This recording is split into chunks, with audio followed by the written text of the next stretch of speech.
ఎవరైతే security ఏజెన్సీని start చేస్తారో వారు ఈ పసారా రిజిస్ట్రేషన్ అనేది తీసుకుంటారు.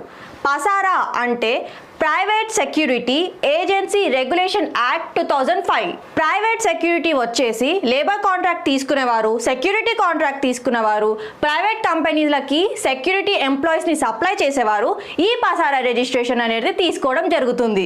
ఈ పసారా రిజిస్ట్రేషన్ వచ్చేసి 50 years బిలో ఏజ్ ఉన్న వాళ్ళకి అప్లై చేసుకోవడానికి అర్హత ఉంటుంది. మరియు వారికి సెక్యూరిటీ ట్రైనింగ్ సర్టిఫికేట్ అనేది కంపల్సరీ ఉండాలి. ఈ పసారా రిజిస్ట్రేషన్ మనం డిస్ట్రిక్ట్ వైజ్ అండ్ స్టేట్ వైజ్గా కూడా అప్లై చేసుకోవచ్చు. ప్రొప్రైటర్షిప్లో కానీ పార్ట్నర్షిప్లో కానీ ప్రైవేట్ లిమిటెడ్గా కూడా మనం ఈ రిజిస్ట్రేషన్ అనేది అప్లై చేసుకోవచ్చు. Banking sector, IT sector, finance sector, industrial sector ఇలా సెక్యూరిటీ కాంట్రాక్ట్ తీసుకునేవారు ఈ పసారా రిజిస్ట్రేషన్ అనేది కంపల్సరీ తీసుకోవాలి. ఎవరైతే ఈ పసారా